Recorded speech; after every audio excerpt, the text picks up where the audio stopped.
He was half asleep when the phone rang. At first, he ignored it. Midnight calls were never good news, and he learned that the hard way. The room was dark except for the faint glow of a street light slipping through the curtains. The phone buzzed again, more insistent this time, vibrating against the wooden nightstand. With a sigh, he reached out and glanced at the screen. His breath caught. The name staring back at him was one he hadn't seen in 2 years, a name that should never, ever appear again. His father. The air in the room felt suddenly heavy, like it had thickened around him. He sat up slowly, heart pounding, telling himself this had to be a mistake, a glitch, an old contact sinking back somehow. The phone kept ringing. He stared at it, memories flooding in uninvited. Hospital corridors, the steady beep of machines, the final quiet moment when everything stopped. His hands began to shake. He almost let the call go to voicemail. Almost. Before he could stop himself, he pressed answer and lifted the phone to his ear. "Hello?" His voice cracked.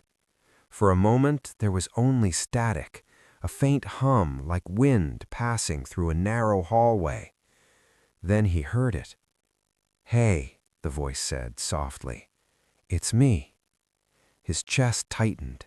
It was unmistakable, the same calm tone, the same warmth that used to fill the room whenever his father spoke. "No," he whispered, "this isn't possible." There was a gentle chuckle on the other end. "I knew you'd say that." Tears blurred his vision. He pressed his free hand against his mouth, trying to steady his breathing. You're gone. I was there. I saw—" "I know," the voice interrupted, kind but firm. "I don't have much time. I just needed to hear you once more." The room felt unreal, like a dream stretched too far. He squeezed his eyes shut, afraid that if he opened them, everything would vanish. "Why are you calling me?" he asked. There was a pause. Then, "Because I left things unsaid." His heart broke all over again. "I'm sorry for working so much, for missing your games, for thinking there would always be more time." Tears spilled freely now. "I never blamed you. I was proud of you. I just wish I'd said it more." "I know," the voice replied, "but I needed you to hear this. You did enough, more than enough."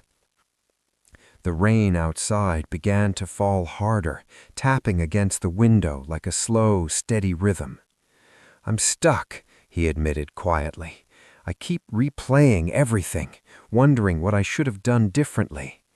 "You can't live there," his father said gently. "That place will steal your future."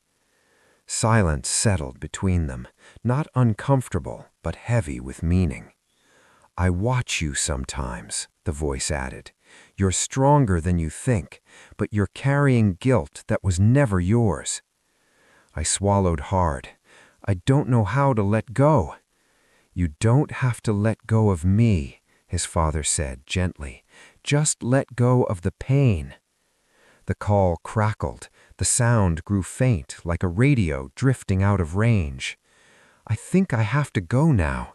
The panic surged. "Wait, please, there's so much I want to say."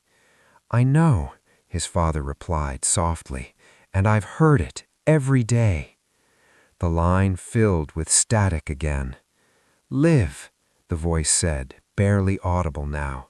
"That's all I ever wanted for you." The call ended. He stared at the dark screen, chest rising and falling as the reality settled in. The room was silent again. Too silent. Minutes passed, or maybe hours. When the sun finally rose, warm light spilled across the floor. He hadn't slept, but he felt lighter, like something heavy had finally been set down. He checked his phone one last time. No missed calls, no record of what had happened. Just his father's name, quiet and still in the contact list. He slipped the phone into his pocket and stepped outside into the morning air. For the first time in years, he walked forward without looking back.